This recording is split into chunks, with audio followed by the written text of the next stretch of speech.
مدینے جانے کے پیسے نہیں ہیں مگر پاسپورٹ جتنے پیسے تو ہیں نا، پاسپورٹ بنا لیتا ہوں، بلاوا آنا ہوگا تو آ جائے گا، تھوڑے تھوڑے پیسے جمع کیے 5-10 ہزار روپے میں بن جاتا ہے پاسپورٹ، اسی نیت سے 5 سال 10 سال کا پاسپورٹ بنا کے رکھ لو کہ انشاءاللہ پاسپورٹ بن گیا، یا اللہ اب ویزا تو عطا فرما، راستہ تو عطا فرما دے۔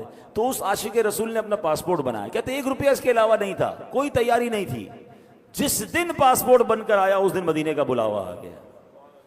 نیت، کہاں کا منصب، کہاں کی دولت، قسم خدا کی ہے یہ حقیقت کہ جنہیں بلایا ہے مصطفیٰ نے وہی مدینے کو جا رہے ہیں۔ پرابلم یہ کہ کچھ لوگوں کا ارادہ ہی نہیں ہے، اللہ نے سب کچھ دیا ہے، ان کے دل میں خیال ہی نہیں آتا کہ یار مدینہ شریف بھی جانا چاہیے، ساری دنیا گھومتے ہیں مگر شوق نہیں ہے۔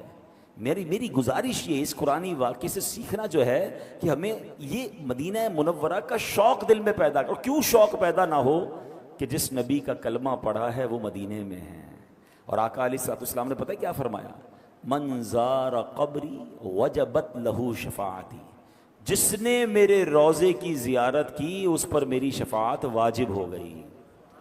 اب یہاں 3 باتیں سمجھنی ہیں۔ انعام کتنا بڑا ہے؟ شفاعت واجب ہے، قیامت کے دن شفاعت ہو گئی تو پھر تو بیڑا پار ہو جائے گا نا۔ مگر اور گہری بات سنو، علماء کہتے ہیں شفاعت ہوگی کس کی؟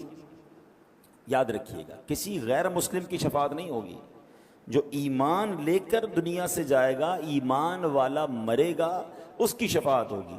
ہم میں سے کس کو پتا ہم ایمان والے مریں گے کہ نہیں؟ ہم تو دعا کرتے ہیں نا، دعا ہی کرنی چاہیے اللہ ایمان سلامت رکھیو۔ مگر یہاں نبی پاک نے کیا فرمایا؟ وجبت لہو شفاعتی، واجب ہو گئی اس پر میری شفاعت۔ اس کا مطلب یہ ہوا جو مدینے جاتا ہے اس کے ایمان کی حفاظت بھی ہو جائے گی، انشاءاللہ اس کا خاتمہ ایمان پر ہوگا۔ ایک اور عشق والی بات سنو، روایتوں میں آتا ہے جب قیامت کا دن آئے گا نا، سب سے پہلے شفاعت کبریٰ تو نبی پاک کو عطا کی جائے گی۔ سب سے پہلے شفاعت نبی پاک فرمائیں گے، جنت کا دروازہ کھلوائیں گے، اللہ کی بارگاہ میں سجدہ کریں گے، آپ کو شفاعت کی اجازت ملے گی۔ مگر اس کے بعد انبیاء بھی شفاعت کریں گے، اولیاء بھی شفاعت کریں گے، حافظ قرآن شفاعت کریں گے، حاجی اپنے گھر والوں کی شفاعت کرے گا۔ یہ تفصیل ہے کہ کس کس کو قیامت کے دن شفاعت کا موقع ملے گا۔ مگر سنو، جو مدینے گیا ہے، نبی پاک نے یہ نہیں فرمایا اس کی شفاعت واجب ہو گئی، فرمایا اس پر میری شفاعت واجب ہو گئی۔ وجبت لہو شفاعتی، میری شفاعت واجب ہو گئی۔ تو اے مدینے کے زائر، تجھے مبارک ہو، قیامت کے دن صرف شفاعت نہیں ہوگی بلکہ شفاعت خود رسول پاک علیہ السلام فرمائیں گے۔ پھر بندہ کیوں نہ مدینے جانے کو ترسے؟ خدا کی قسم ایسا شہر نہیں ہے دنیا میں کوئی اور۔